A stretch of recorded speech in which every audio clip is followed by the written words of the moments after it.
اعوذ باللہ من الشیطان الرجیم بسم اللہ الرحمن الرحیم صلی اللہ علیہ محمد وآلہ وصحبہ وبارک وسلم۔ جو اخلاق چلاتے ہیں نا، اس نے پوچھا اخلاق کتنے قسم کا ہوتا ہے؟ اخلاق ظاہری کیا ہے، اخلاق باطنی کیا ہے؟ تو حضور علیہ السلام نے ہمیں اخلاق دی ہے۔ اب کوئی شخص کھڑے ہو کر کھا رہا ہے، یہ اخلاق حسنہ کے خلاف ہے۔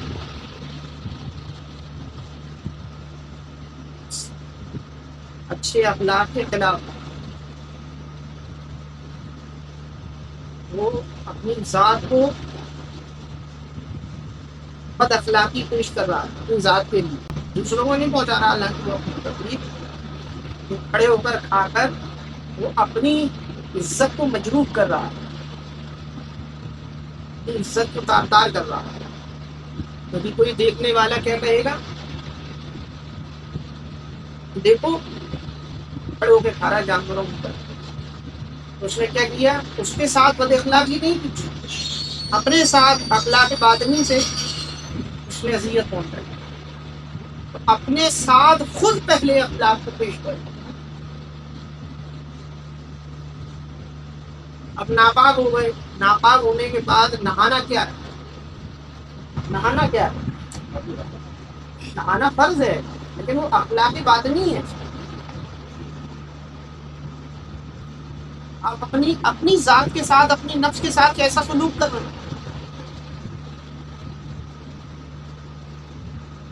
اگر آپ نہیں نہائیں گے تو اس سے دوسرے کو کوئی نقصان نہیں ہے، لیکن اپنے ساتھ بد اخلاقی کر رہے ہیں۔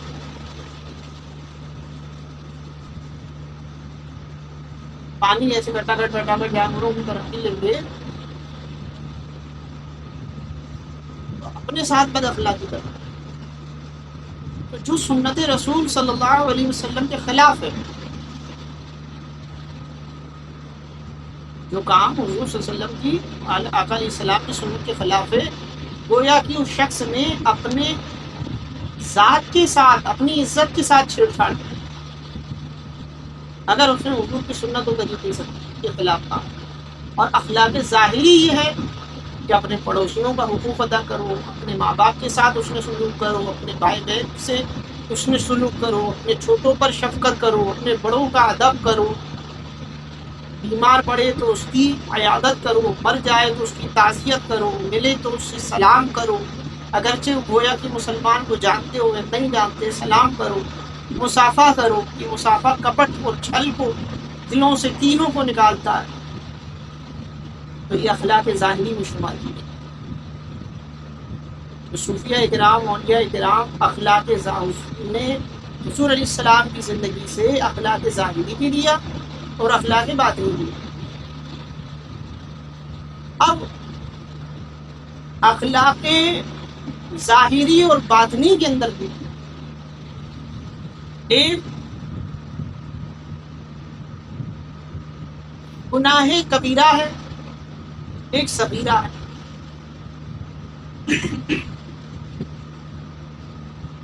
صغائر گناہ جتنے بھی کر رہا ہے اس سے اپنے باطن کا نقصان کر رہا ہے، اور کبیرہ گناہ باطن سے بھی نقصان کر رہا ہے، اور اس کی معافی سچی توبہ کے بغیر دوسری کسی وجہ سے نہیں ہو سکتی۔ یہ بڑا نقصان ہے۔ صغیرہ گناہ یعنی چھوٹا نقصان، کبیرہ گناہ یعنی بڑا نقصان، اور کفر یعنی بہت بڑا نقصان۔ اس لیے تو اللہ تبارک و تعالیٰ نے فرمایا نا، والذین ان الذین آمنوا وعملوا الصالحات کیا ہے، والعصر ان الانسان لفی خسر، عصر کے وقت کی قسم انسان خسارے میں۔ یہاں کفر کا ذکر کیا اللہ نے، شرک کا ذکر کیا نہیں۔ کیا ذکر کر رہا ہے؟ سوائے اس کے الا الذین آمنوا وعملوا الصالحات، سوائے ان کے جو ایمان لائے اور انہوں نے اعمال صالحہ کیے، حق کی تلقین کی اور صبر کی تلقین کی۔ تو یہاں ایمان تینوں چیزوں کا ذکر کرتا ہے۔ ایمان کا بھی ذکر کر دیا، عمل کا بھی ذکر کر دیا، اور حق کی تلقین اور صبر کی تلقین کا بھی ذکر کر دیا۔ آج لوگ کیا کرتے ہیں، یہی ہوتا ہے کہ اپنے باطن کو مزین کرو، اپنے باطن کو مزین کرو، سوارو۔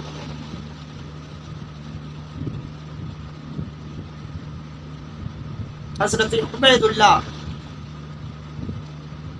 ابن احرار نقشبندی سلسلے کے بزرگ ہیں، اور اپنے یہاں آگرہ میں جو مزار ہے سیدنا سرکار کا، وہ بھی نقشبند کی احراری ہیں۔ حضرت مولانا جامی رحمۃ اللہ علیہ کی بارگاہ میں حاضر ہوئے مرید ہونے کی غرض سے، تو چرچا سنا تھا، آئے دیکھا تو شکار کے لیے جا رہے تھے، بڑا لشکر، یہاں تک کہ ان کے پاس اتنا دولت تھی کہ ان کے جانوروں کے ٹوٹے بھی سونے سے بنتے، ٹوٹے کو سونے کے سے جانور باندھے جاتے ہیں، اور بڑا لشکر، بہت گھوڑے جانور شکار کے لیے نکل گئے۔ تو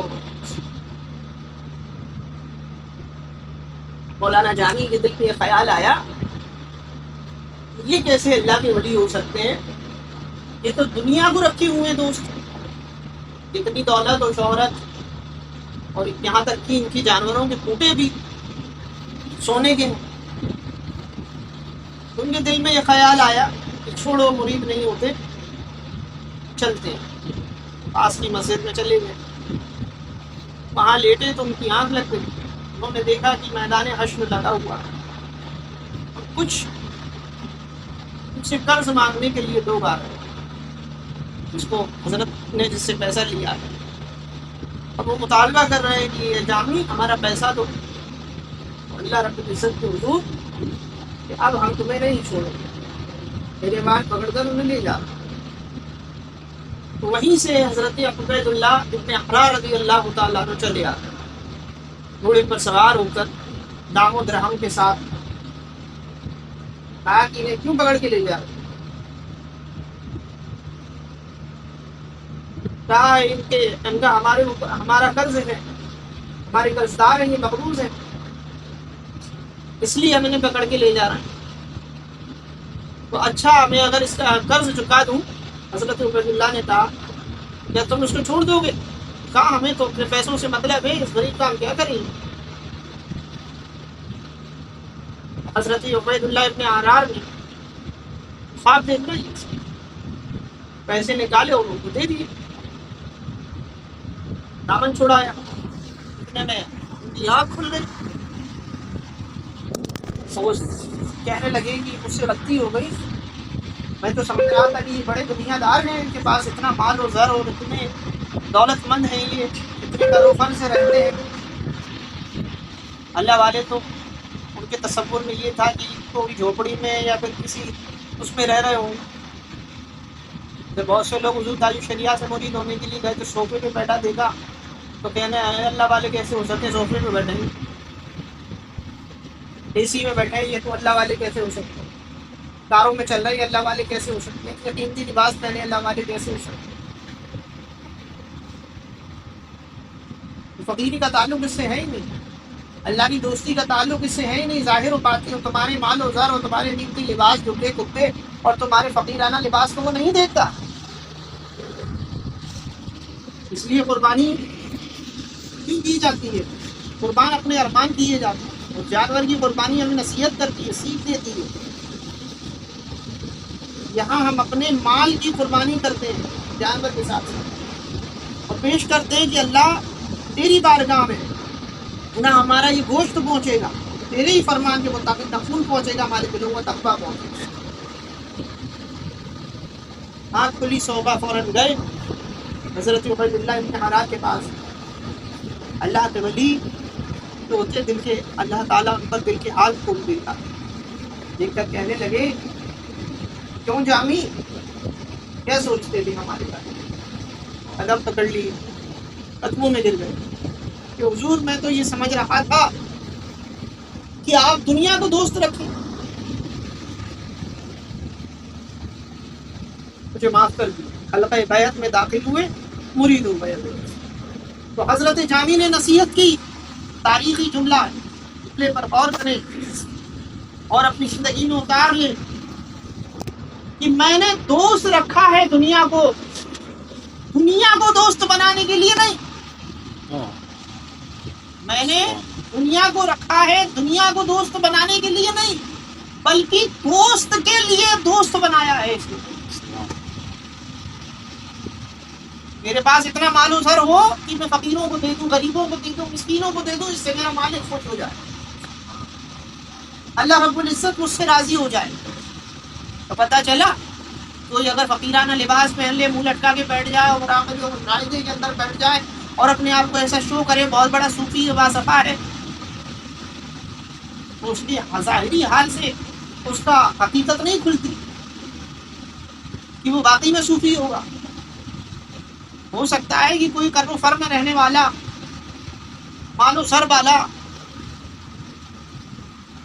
اتنے تقوی و پرہیزگاری اور باطن کو اتنا مزین کیا ہوا ہو، زہد و تقوی کے ساتھ زندگی گزار رہا ہو،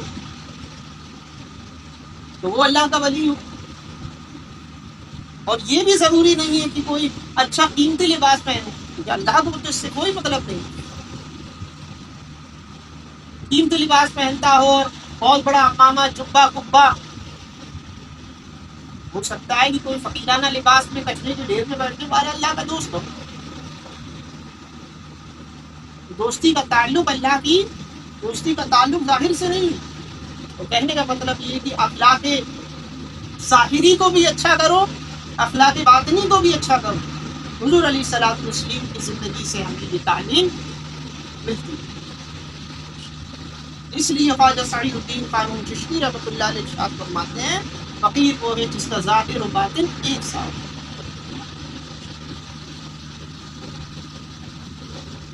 جس کا ظاہر و باطن ایک ساتھ، وہ دوستی بھی کرے اللہ کے لیے، دشمنی بھی کرے اللہ کے لیے، جیے اللہ کے لیے۔ ان صلاتی و نسکی و محیای و مماتی، قربانی میں پڑھو گے کیا ہے اس کا مطلب؟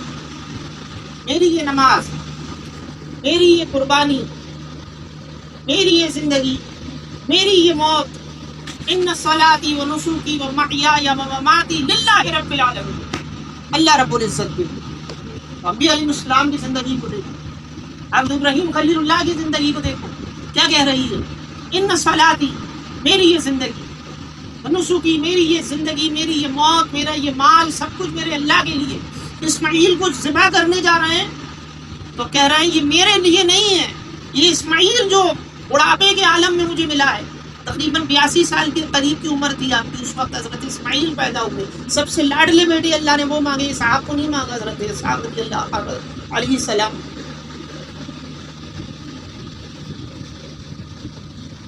اور انہوں نے دے کر کیا کہا؟ سب کچھ اللہ دے۔ اپنا قیمتی قربانی ہمیں یہ بتاتی ہے، کیا بتاتی ہے؟ کہ اپنا سب کچھ اللہ کے لیے نچھاور کر دو، اللہ اور اس کے رسول کے لیے قربان کر دو۔ اور یہی طریقہ انبیاء کا رہا، یہی طریقہ صحابہ کا رہا، یہی طریقہ حضور نے ہمیں دیا، یہی طریقہ بزرگوں نے ہمیں دیا، اللہ کے لیے جینا، اللہ کے لیے مرنا۔ اور اسی آیت پر ترجمانی وہ اپنی ذات سے کرتے رہے، ساری زندگی وہ پڑھ پڑھ کے ترجمے نہیں کر رہے تھے۔ اولیاء اللہ، انبیاء علیہ السلام، صوفیاء کرام، بزرگان دین اس آیت پر عمل کر رہے تھے۔ ان صلاتی و نسکی و محیای و مماتی للہ رب العالمین، تو میں نے اپنی زندگی کو اللہ کے لیے وقف کر دیا، اپنی نفس کو اللہ کے لیے وقف کر دیا، اپنا سب کچھ اللہ کے لیے سونپ دیا، تو اللہ نے پھر انہیں اپنا بنا دیا۔ جو اللہ کی مانتا ہے پھر اللہ اس کی مانتا ہے۔ آج لوگ کہتے ہیں کہ بزرگوں کی کرامات کا انکار کرتے ہیں، ابھی بے وقوف، انہوں نے اللہ کی مان لی، انہوں نے بندہ ہو کر اللہ کی مان لی، تو وہ اللہ ہو کر بندے کی نہیں مانے گا؟ جبکہ وہ کہتا ہے ادعونی استجب لکم، مجھ سے مانگو میں اور دوں گا۔ وہ جب عام بندوں کو دے رہا ہے تو اپنے دوستوں کو کب محروم کرے؟ عام بندوں کو دے رہا ہے تو دوستوں کو محروم کرے گا. تو عام بندہ دعا کرتا ہے اللہ دعا قبول کرتا ہے, عام بندہ دعا کرتا ہے اللہ دعا قبول کرتا ہے, اور خاص بندے دعا کرتے ہیں اللہ فوراً قبول کرتا ہے, فوراً دعا قبول کرتا ہے. کیوں؟ کیونکہ ان صلاتی و نسکی و محیای للہ رب العالمین, میری یہ زندگی, میری یہ قربانی, میری یہ نماز اللہ کے لیے. نماز پڑھتے تحیات للہ و صلوات و طیبات, میری یہ زندگی, میری یہ نماز, میری یہ پاکیزگی اللہ کے لیے. عمل کرو, اخلاق ظاہری کو بھی اچھا کرو, اخلاق باطنی کو بھی اچھا کرو, اور اپنے ظاہر کو بھی حضور علیہ السلام کی سنت کے مطابق سنوارو, تو اپنے باطن کو, اپنی نفس کو کے ساتھ دھوکہ مت کرو. لا الہ الا انت سبحانک انی کنت من الظالمین. ہم نے اپنی نفس کے ساتھ ظلم کیا. ہم اپنی نفس کے ساتھ ظلم کیا کرتے ہیں. نفس کے ساتھ ظلم وہ ہے, نفس کے ساتھ ظلم وہ ہے جو حضور کی سنت کے خلاف کام کرتا ہے, تو اپنی نفس کے ساتھ ظلم کرتا ہے. یہ اخلاق باطنی کی بد اخلاقی ہے, اور جو لوگوں کے ساتھ برا سلوک کرتا ہے وہ اخلاق ظاہری کی بد اخلاقی. یہاں نہیں, اخلاق ظاہری اور اخلاق باطنی.